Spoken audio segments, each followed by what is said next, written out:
Well, welcome back, everybody, and I hope that you've all enjoyed the first half. It's certainly nice to go on a trip with somebody and just to see how it all happened.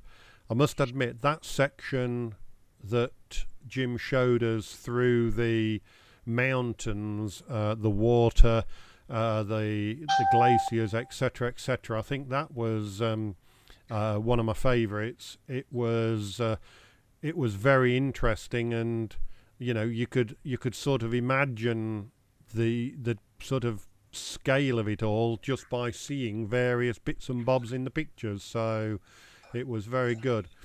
If you've got any questions for Jim when he comes back on, if you could ask them now about the Norway bit, because Jim is going to move on now to something a little different. So by all means, ask your questions now, etc. And then whilst Jim can remember the answers and try and cast his mind back to the images that you're referring to. But if I know there were some very nice comments that came out for Jim, and I have over the break told him all of the nice comments that you passed on to him. So let's see who's here. Jill's. All the normal people are normal. Everybody's normal. But all of the early birds are still here. Jill Pardo's beginning to get to be somebody up there with those early ones. So she came back with a mince pie. So welcome back to you all. Any comments that I need to be... Oh, Jill wants a mince pie as well. Oh, well. It's a bit far to fetch one, Jill. I don't think you'll be back for the second half. So, what else is left? Anybody say anything? No. Everybody's just getting back here. We're just about up to numbers. So, we've not got Steve back yet, but there's also another 5 not back. I'll just give everybody another couple of minutes just to get going. So don't forget, if you've got a question for Jim, just drop it down in the comments there, and I'll read them out for him. So, as I say, it was a grand tour through Norway and all of the different things. I had to smile, actually, at the one that Jim showed us, where it was his wife looking back towards him. Although his wife's been in one or two of the pictures, on this occasion she was looking back at him, and he did mention about looking for him again, etc. And it just reminded of my wife. You're sort of going along and you think, I wish they'd just stand still just a little bit longer so that I could just get this picture. And they're looking at you thinking, will you come on and get back with me? So I'm sure that as photographers, all know exactly what I'm talking about. So hi Steve, I didn't have time to say hello in the first half much, neither did I to John, so welcome back to Steve and John. Steve, just as a matter of interest, Graham H did leave you a phone message, and he also sent you an email, so that you have had a notification. If you want us again, just either drop myself or Graham H an email, and he'll get back to you with some details, or I will on his behalf. So, right, we're just over time now, and we're just about up to numbers. Let's see if anybody's put anything. Is Vera on Facebook? Yes, she is. So that's Neil, not me. I'm not answering my own question there, by the way. So it's Neil just controlling most of the Camera Club Yellow messages, etc. So she has some remarkable pictures on Facebook, Neil. So, Jill's just put yes on Facebook as well. You can see it. No need to read it out to you. So, right, I'll bring both of us just back on so that you can see Jim. As I say, Jim's going to move on now to some others. I've no idea what they are. Maybe a Heinz 57. But I'll pass you over to Jim again, and I'll get rid of myself, and we can carry on with the entertainment. Over to you, Jim. Hi, back everybody. And this is going to be as different to you as it is to me, because I haven't written anything to go with this one. But we have a few hopefully nice pictures, and well, you can make up your own minds. So I'm going to start off with motorbikes. I like to go and take pictures of motorbikes, preferably in action, and that's at Cadwell and Fat Cat Motor Park, where you either see them going around the track, or of course the motocross at Fat Cat. Perhaps slightly more exciting at times because of the way the bikes go. So we're starting off. I won't say an awful lot about each picture, but I will say it is always good to get the person's face in the shot if you can, the driver's face. And a lot of times, as you can see with the two drivers on the left, that's a bit impossible through the black visors that they like to wear. But the guy in front, I got him quite nicely lit up there. You're trying to pan the camera and show that the bike is moving. In this particular instance, the movement is really shown by the way the riders are leaning over, because the angle that I'm taking at rather stops the blurring of the background. Here we're sort of getting close up with the action. Actually, I was quite a long way away. I was actually standing next to Graham when I took this one. I often think, do they actually have any kneecaps left when they're doing this? You can see the chap on the left more easily because it's got white on the bottom of the kneecap there, that they do have padding. But at the speed these guys are going, I would have thought it gets awfully hot round the knees. But once again, we managed to get one face, and the other one not so. But the image itself is pretty sharp generally, and that's what I like to see. The that particular image, Jim, that if you just nip back that one, it just makes it look a little bit like they've got a stabilizer on. They can put the knee on the ground, and it acts as a stabilizer, so they're not going to come off anyway. I think you could come up with a suggestion that they put a little wheel on the knee for that. I'm just going to ask a question of Keith, who's just put a message down. He's put, "We use knee pads and smile."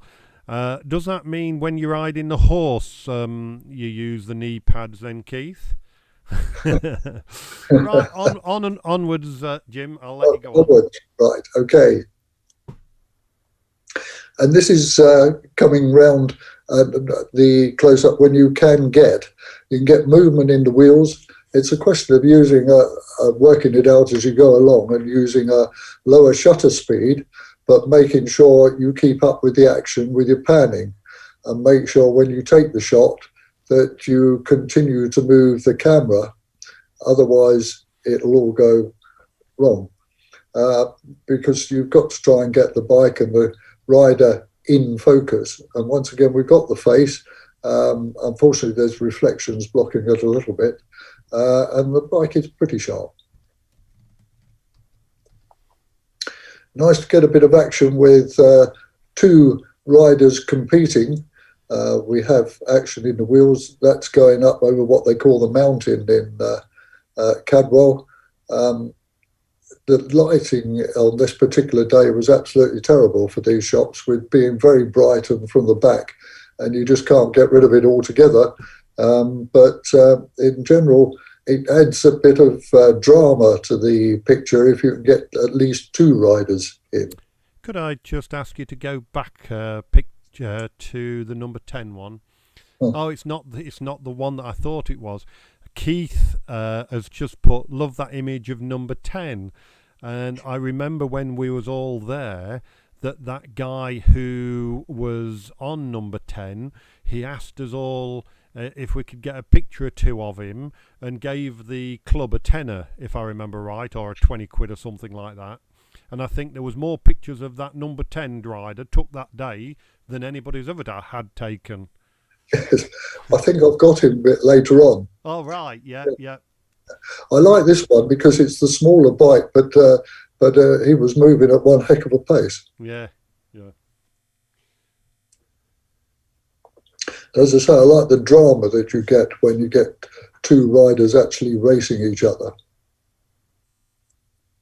Once again, on that bend, I was trying to make out whether this guy's got a moustache or not. It's very different, but a beautifully coloured bike, which really makes the picture on here.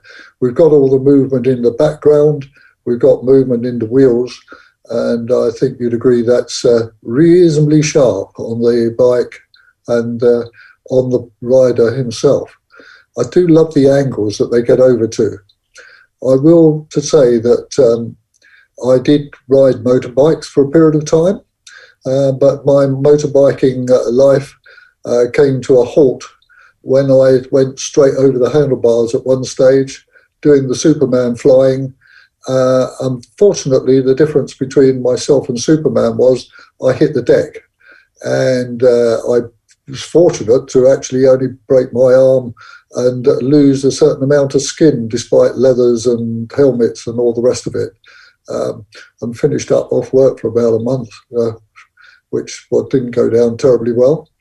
I was working in a bank at the time, and I called in the morning just to demonstrate that I was still alive.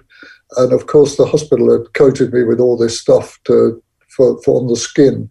And one of the lady cashiers promptly disappeared and was sick downstairs, which made me feel brilliant. But however, little stories. Just on that particular picture and all of the pictures that you're showing, just for any members who don't do motorsport or motorbikes, if we have a competition that comes up or you want to enter a motorbike picture, do make sure that you're doing as Jim is and leaving the space in front of the motorbike so that there's room for that motorcyclist to move into. Keith's just put another comment. Like Jim, I don't ride bikes anymore after breaking my back falling off a horse. Oh, well, it was a horse, not a motorbike. So, oh dear, Keith. Right. Sympathies. Right. Yes, this is sort of good because it's got the nice angle and ever so clear. But once again, because of the angle, I'm talking about the angle of the bike is good, and you can read all the words right the way through the bike and the helmet and everything. But the slight letdown here is the fact that because of the angle that I have taken the picture, there's no real movement, just a little bit in the background, and the wheels are sort of stationary. But I think probably there's enough to detect motion. That one you definitely can detect motion. And he had his headlights on, which made for an even more complicated shot.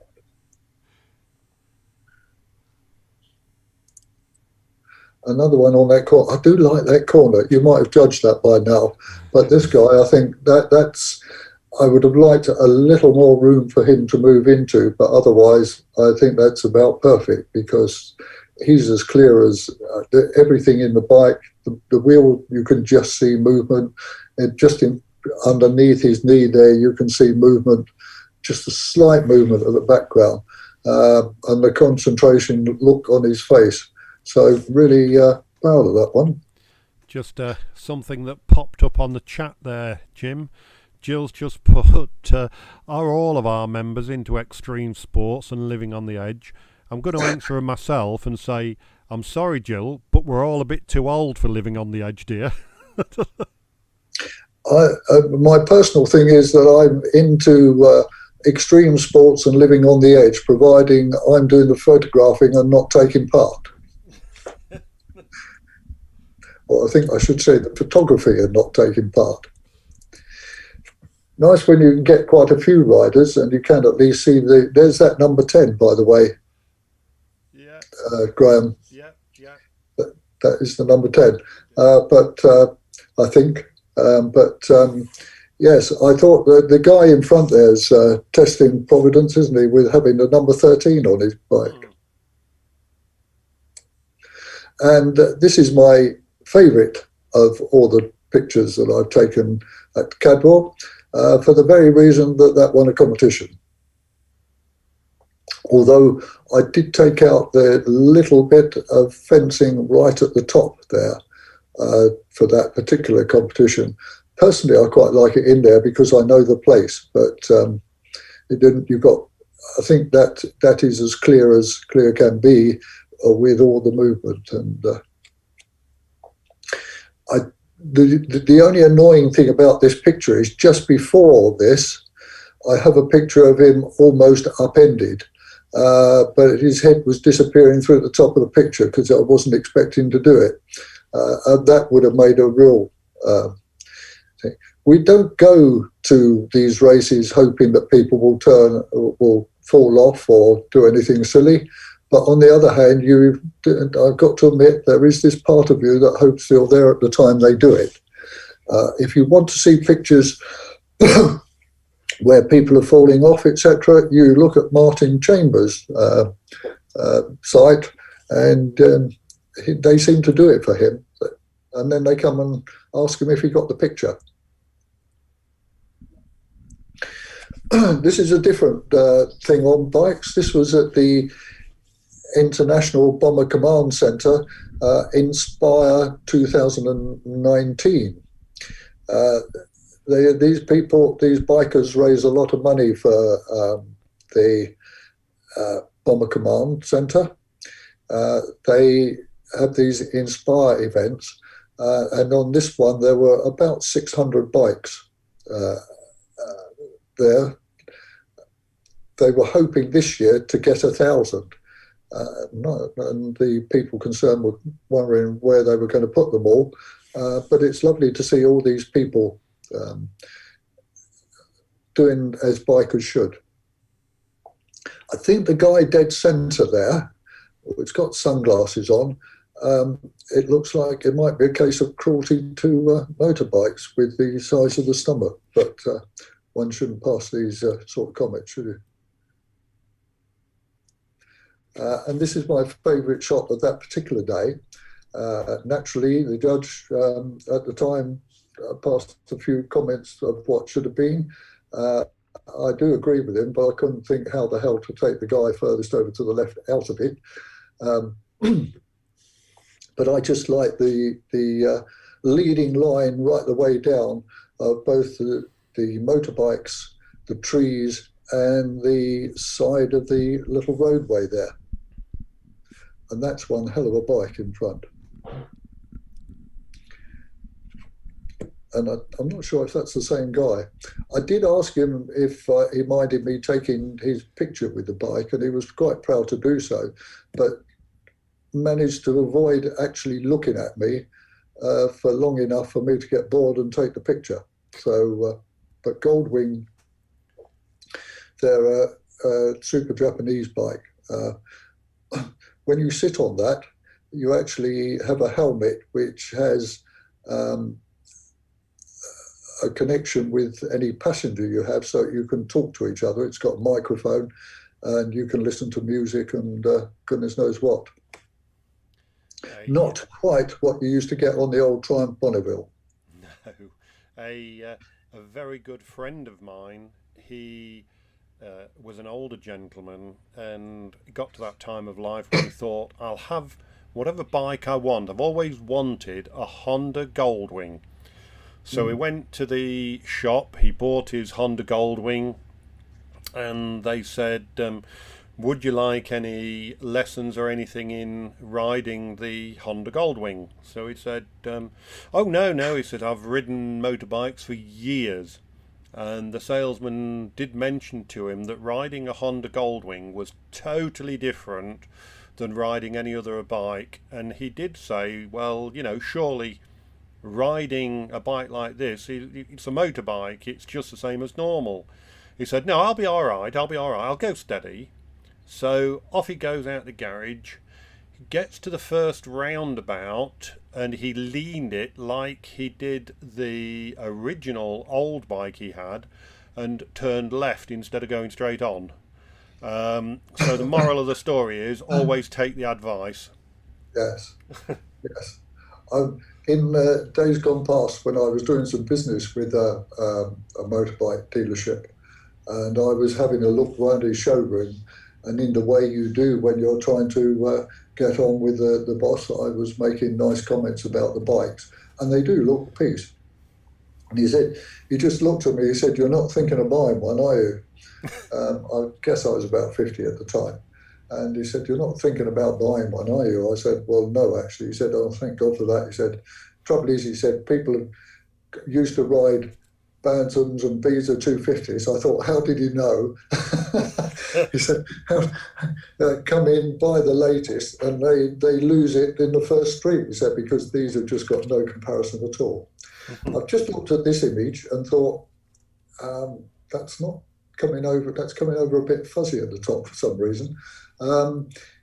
This is the first one from Fat Cat Motor Park, and we got all the lovely whizzy round wheels and all the rest of it. But of course, the thing is, the guy is looking, and you very often find on the practice days there, they will see the cameras on, people with cameras on at least one of the rounds, and they will look towards to see if you get the pit, getting the shot. And so they have been known to wave and all sorts of things, which is amazing. And just to demonstrate the point, here's another one, having a look to see if we've got the shot. And then this time we have, unfortunately, he's all nice and sharp. If I was putting this into a competition, I wouldn't leave those bikes that are going round to the right of him, because somebody would say that it's detracting, sending my eye over to them. But I think it tells the story of what the person's doing. Don't look at the funny angle on the ground. I've left it like that because I love the fact that he was actually straddling the steward at the time. I always think they're going to when you see it in the photograph, they're going to land on top of the guy's head. This is a favourite of mine going back. It was one of the first times that I took pictures at the Fat Cat and got the actual pictures right, shall we say, with the wheels. I mean, this guy's foot are off the, I was going to say pedals, Footrests. Footrests, that's what I'm looking for. Thank you, Graham. Yes, on the footrests. And trying to control the bike in midair. But of course, the problem with that picture is you can't see the ground. So it could be 6 inches off the ground or 20 feet. You wouldn't know. But on the other hand, it is an action shot. There's no doubt about that. Sometimes you do see that one wheel is spinning and one wheel isn't. That's because they're trying to realign the bike, and they will, I think, pull the front brake when they want the nose to go down and the back brake when they want the back to go down. You wouldn't think it would work in midair, but it changed the dynamics of the bike a bit. And I think this was always a favourite one of Jill's, which I really like. You do, in actual fact, see the tops of the trees, so that does give some indication of height. But the colours are great, and once again, you can see the guy's face. I think we're coming near the end of the bikes now. it looks quite surreal. It's quite all things are under control, shall we say, with the guy standing up. But actually, he is trying hard to get the front of the bike to come down at this point of time. And yeah, two in the shot. That's a difficult one because one is down and one is up. And they're not too bad in terms of getting both. You've almost got them in the same plane, so they are quite sharp. But I like the way, with all this activity going past him, the steward is not looking at all. That little bit of grass coming up is very annoying, but they are real live shots. And once again, having a race with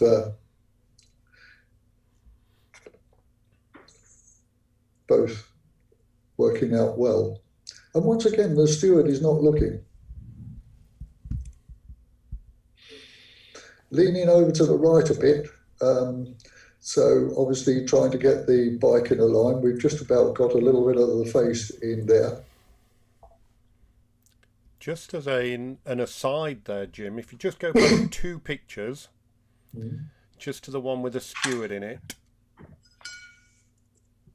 One more. There you go. You just go one forward. You just mentioned about the steward there not looking. The rules are, as you know, I did the motocross at Fat Cat for quite a number of years as the official photographer, and their official rules are you do not look backwards, you always look forward, for the simple reason you're looking to see if somebody in front has fallen off, and then you instantly put your flag up. So hence the reason that he should be looking the way he is at the moment. So just an explanation. Yeah, and he's doing it wrong. He's doing it wrong. Naughty lad.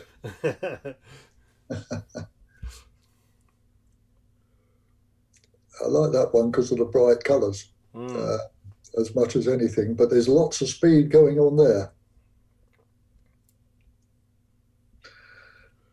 This is slightly annoying because I got the bike perfectly, the rider perfectly, but the kicking up of the mud is just dissipated into a cloud, and I haven't really got enough clarity in it. But it's quite nice to see them skiding across the corner, more like a speedway rider. Definitely in a bit of trouble. Don't have number 13 on your bike. Right, so that's the end of the bike. So now this is a bit various and a bit tempting fate, but it's hopefully just to set the mind going a little bit. It's not so much that some of these shots are really good, it's just some are there for different reasons. But one of the things I like to do is to get the moment. And so the moment in this particular picture is that she's up in the air, and, you know, look where the people behind, the girls behind her are looking. I took this picture for the news at the summer fair.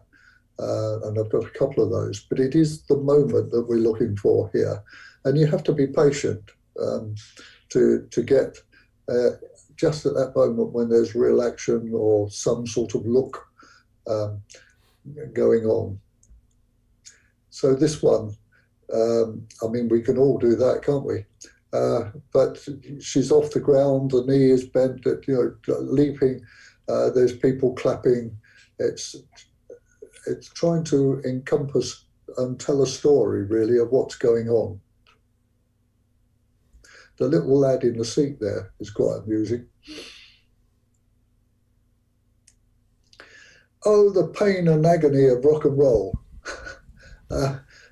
This guy's facial expressions. I've got another one of him as well.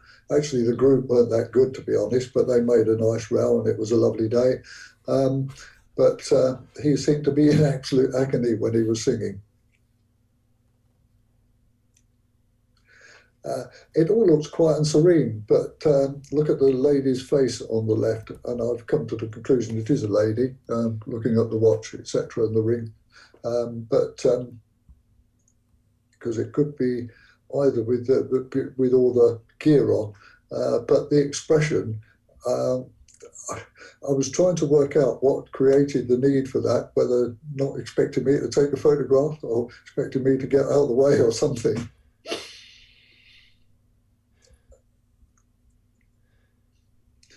So what is it in this particular picture? Well, he's preferring a pound coin, and she is looking at that as though to say, and what exactly am I supposed to get with that? You just notice these sort of moments, and that's what being a photographer is all about on journalistic type photography. It's a good one, that one. I like that one.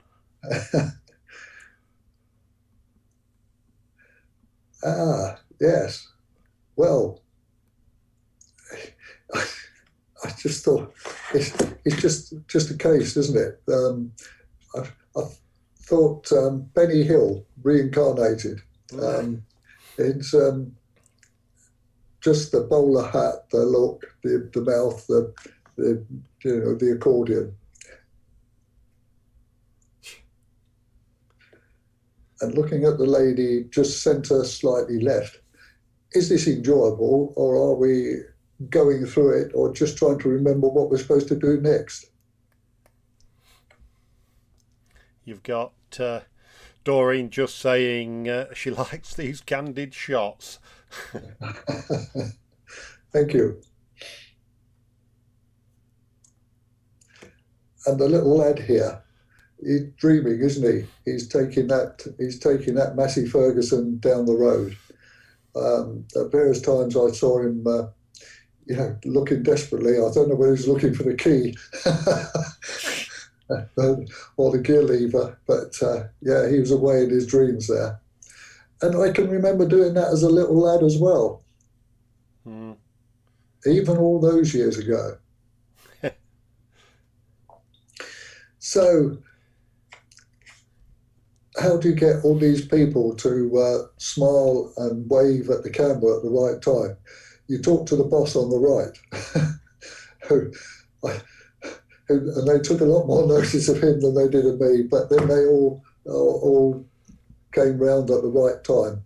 So get everybody smiling and laughing.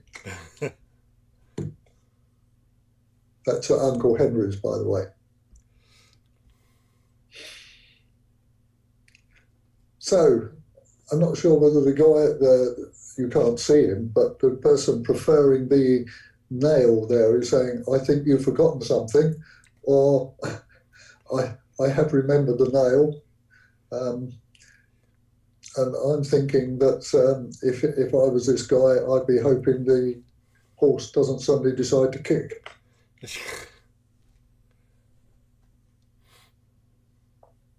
saw this on the side of the building, and I just thought that sums up how we're all feeling at the moment, what with COVID and lockdown, climbing up the wall. Very good. Another action shot. I think the goalie in the blue shirt is about to save this one, but it's nice to get the timing, bit of movement in the foot there, and you can actually see the ball. Yeah, that looks, from the back, it just looks a bit like young Neil, doesn't it? Perhaps we caught him in action, a Neil in action shot. Yeah. Funnily enough, Neil has just put a comment, which is right, very true. It's just put, it seems weird to be looking at people stood close to each other and not a mask in sight. Yes, yeah, it's a lovely sight, isn't it? And the old steampunk, how often do you get four standing together who actually saw me with the camera and stood there and asked me to send it off to one of their sites? Do you find it easier now that you've got the Panasonic lighter camera, a little bit more agile with it? Do you find it easier than when you had the 7D, the Canon? In street photography, very much so, Yeah, because it's much quicker to get it into, and it's not, and for some of the shots, it's not quite so obvious right. Yeah, yeah, that you're taking them. But yes, I think for the street photography yeah. Good. or journalistic stuff, yeah.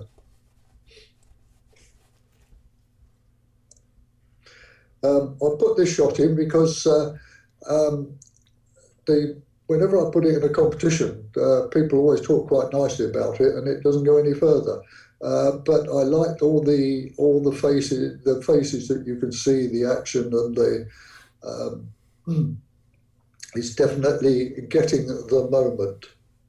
And these old boys aren't supposed to be running, and there's supposed to be no physical contact. And I put that one in because the guy's face on the right is just a moment, isn't it? And just one more football one, I think. The chap on the right there is in his 80s, and he's the one that they find hardest to stop him running. It's amazing. That one was taken on our day out in near Louth. This dog started running about, and the owner very kindly threw the ball for him to collect so that it could get a picture. I think that's pretty decent action sort of moment. I've also tried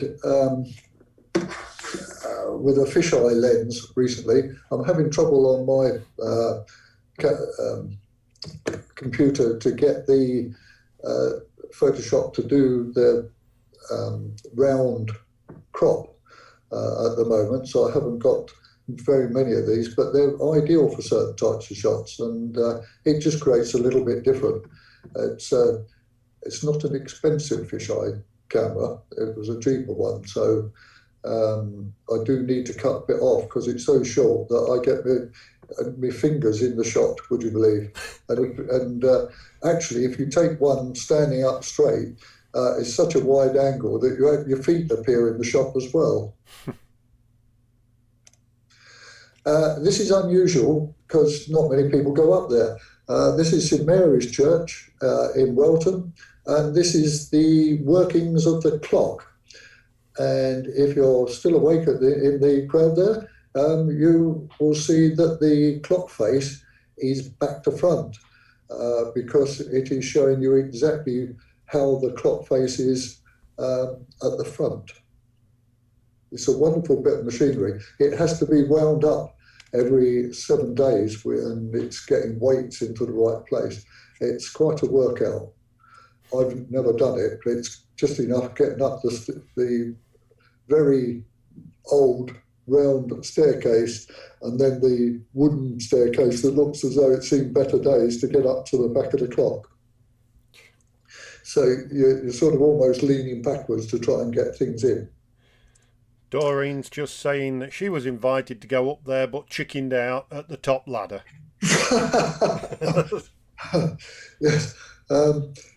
Perhaps I didn't like to admit how I was feeling. This was at the Fisherman's Museum in Grimsby, and I just showed this one because in actual fact I fiddled about with the lighting a bit, but just in Luminar they've got a thing on where you can, in portrait, where you can adjust the face a bit, and I got rid of some of the lines out of his face with that. But I just like the way the lighting is. And I do have a go occasionally at taking, well, this was on a club evening, the wonderful Caroline, and I just think she makes a wonderful model. And this was the young lass on one of ours who was, that time was, I think, head girl at William Farr. Yep. Chloe. She's just a bit too white at the back, but I think got her quite well. No, you don't say that, Jim. You just say this is a high key shot. exactly. It was always intended to be that way. Exactly. And a few flowers, a passion flower, just trying a bit of close up. Well, actually, macro, yes, sorry. And I don't know what that is, but that was just after the rain. It wasn't even me adding the water drops.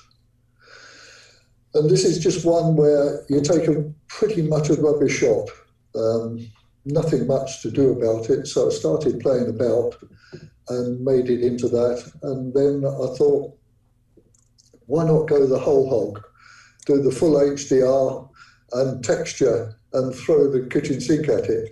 And sometimes you look at it and you think, well, okay, shan't do that again. And then I showed it to a few people saying, oh, that's different, that's nice. So it just shows people like different things. Yeah. But I do like the way it caught the windmills in the middle. Yeah.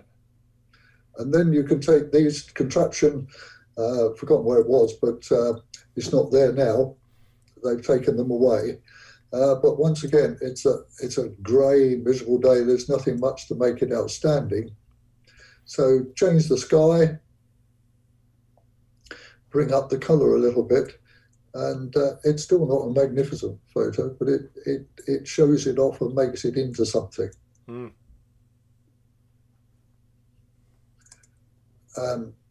Superb motor car. Once again, this is going back to Bomber Command on one of their days. But then I had a bit of software, which I thought, I've never used this, I'll give it a try. And you can turn it into a drawing.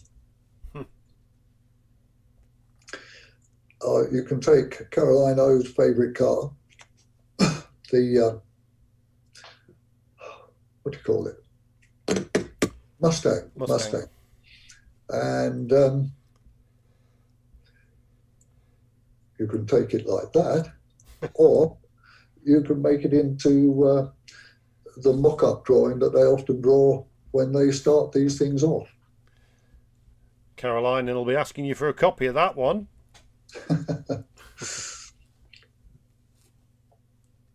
And the Bentley, just because I think I like it, and if the guy would like to give it to me, I'd be very, very pleased. And then you see something like this, and you take a picture. Now, Jill would have made a very good shot of that, and one or two others of you, but I took it and I thought, yeah. So we had to go at making it gritty. And this one is Benjamin Britten's words on the oyster shell. I've forgotten what it's actually called, but you know, it's a lovely record shot. It's clear, there's nothing wrong with the picture, but not particularly dramatic in the real sense. So changed, worked on it a bit, changed the sky, and it suddenly becomes a dramatic picture, which is not to everybody's taste, I will say, but I particularly like that one. I don't know what time you want me to. You've got about another 5 minutes. Right. When you take the inside of the church, and this is the one at Boston, the Boston Stump. This is one way of doing it. It's making it quite cold in effect, and or you can warm it up and get all the colours in the windows. Or, as in, it seems I take a lot of pictures of churches. This is Southall, yeah, Southall Church. Sorry. And you know, that's a nice picture. I do like it that way, but I also made it into that, and I quite like that as almost a black and white drawing picture. And the Coast Watch place at it was on the tip of my tongue. It doesn't matter. It's on the East Coast. Enderby. Sorry? Enderby Creek. It's near there, isn't it? Yeah, it's just gone out of my mind totally for a moment. I love the building. It's very modern. There's not much around it, but it's a lovely building, if you like modern buildings. But of course, once again, you take it on a day when the sky is really bland. So change it into a golden hour shot or something a little more gritty with changing the sky and lighting. Oh, that was it. So would you like me to? Yeah, you've got. If you've not got many, just finish them off. We don't mind a few extra. I'll just run through a few deer. I shan't say a lot. Lovely to catch the moment again with that eating. It's the bottom right-hand corner of this picture that I've got a problem with, but the face and the bit in the mouth is great. The young ones, the young Bambies, all. I was very pleased with this shot because to get those in the picture and reasonably sharp was, given the wide angle, was very pleasing. There's something wrong with this picture. We seem to have had I think she's telling him, I'm fed up with what you're trying to do, so how do you like it? But there we go. The only thing that disappoints me with this picture is there's no fog about, so you can't get, no mist about, so you don't get the coming out the mouth, the air. But it was lovely to get it. He was in full volume and everything when I was there.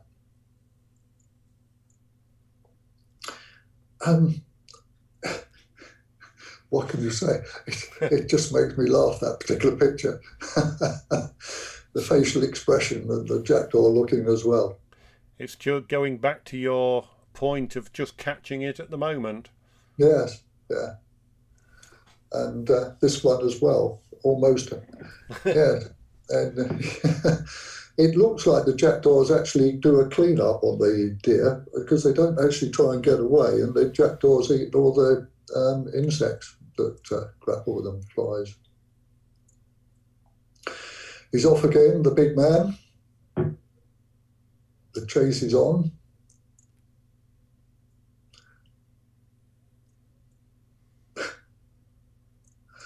I'd never before this particular occasion managed to get the stag bellowing, and so I made the most of it this time. He was doing a lot of bellowing, a lot of chasing, and he really got rid of anybody who was even remotely trying to take his place.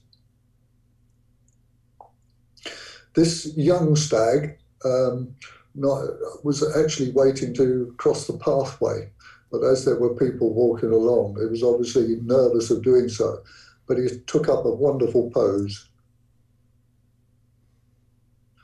And then he came, I had the long lens on, and then of course he got too close, or I got too close to him, but you can see every detail in that. Mm. And you can't see me, I'm hiding. It's almost like there's a stuffed deer in there, if you get my meaning. It almost doesn't look real, but he certainly was, and was very still. So, thank you very much, and Merry Christmas to everybody. This is the picture that I mocked up for the News front cover for December. So thank you very much for listening to me, and I hope you all enjoyed. Thank you very much. Yeah, well, on behalf of everybody, it's been a good insight into your images and also what you enjoy. And I think, as we always say, and I mean, as you know, yourself and I have been out quite a lot together and taken the photographs, and we always say, you know, it's lovely to just go out and take the pictures that you like, not to have to go out and take something for a reason. So very good. You're getting some great comments coming in. Thank you very much. Great evening. Good evening from Jill Pardo. Great evening from Sue. Keith, thanks Jim. Avcam, very enjoyable. Nicely done. Lovely evening. See you all next week. Stay safe. And Viv says thanks very much, Jim. So yeah, make sure that you tell all of your friends and family to watch next week, because your images, your winning images, will be seen. So do get everybody to join in. And by the way, Jim, you've still got comments coming in from everybody thanking you. So thank you very much, Jim, on everybody's behalf. And thank you to everybody for watching. We shall see you next week. Take care. Stay safe.